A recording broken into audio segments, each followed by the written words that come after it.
We've got some new video for you. This is Hillary Clinton sitting with one of the least impressive people in American media, Kara Swisher, at a Q&A in New York last Friday. Watch this. Clinton makes a small, racially tinged joke, for real.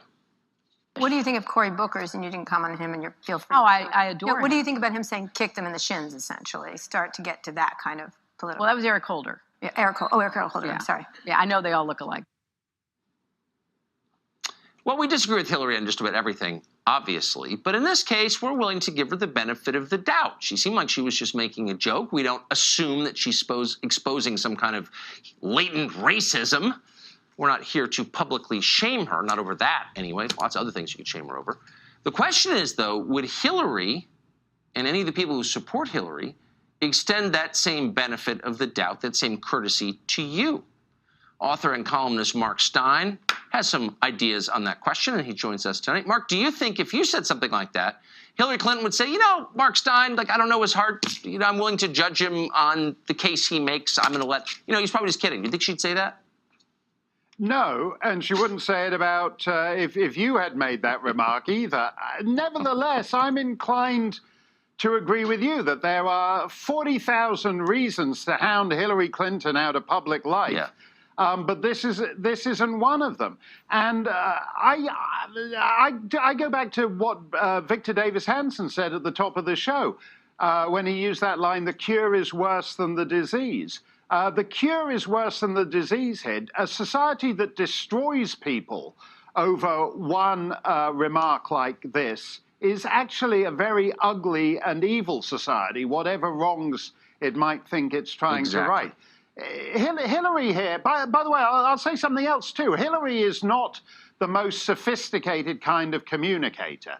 No. Here, she is someone who can tell Cory Booker from Eric Holder. One's got a mustache, one has no hair. It's not difficult. So she's not actually using the line that all black people look alike to her. She's actually ironically teasing about an old cliche that she is not using for real. And actually, that kind of ironic sense has all but been obliterated from public life now, where if you say something that is sly and ironic like that, you're assumed to mean it for real, and you have to be hounded from public life. And what I guess gets me is, look, as someone who said a lot of dumb things that I'm sure will in the future, I hope that I always have a chance to explain what I meant.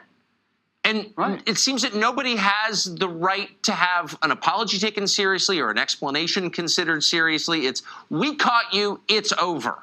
I don't know who makes these rules.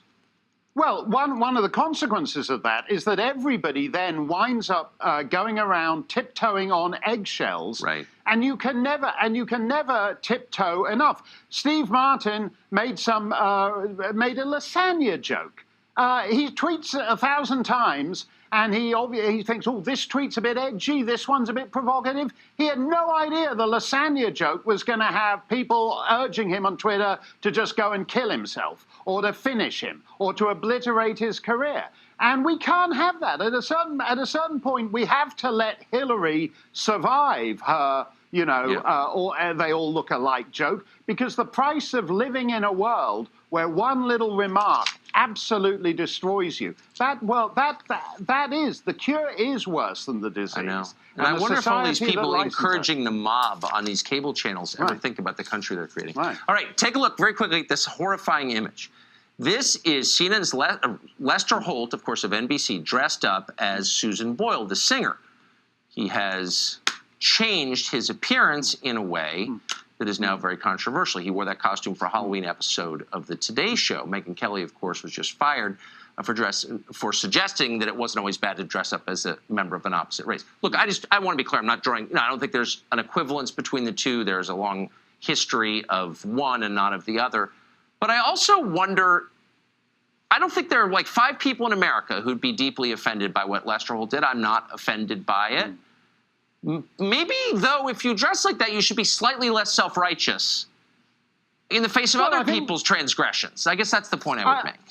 I think there's an element of Susan Boyle-phobia in that white face, which is offensive to northern English women of a certain age. But the fact is, again, it's not about anything real.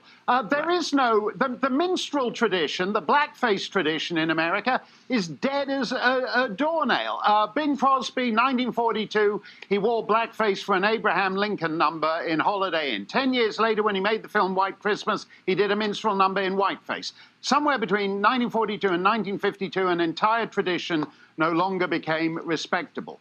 And again, the cure is worse than the disease. Yeah. I was down in Australia when I believe a Kanye West fan, she went to a party. He was her favorite celebrity, so she went to a party dressed as Kanye West. She's a nobody. She's 19, 22 years old. She's at the start of her life, and the entire Australian media wanted to destroy her. This is actually evil. I would like Lester Holt to do the news as Susan Boyle for a week. We should all get over this stuff. I know. Let people apologize. If there's no forgiveness, then you can't have a functioning society. Mark, thank you very much, No, that's as always. right. That's true. Thanks a lot, Tucker. Well, one of the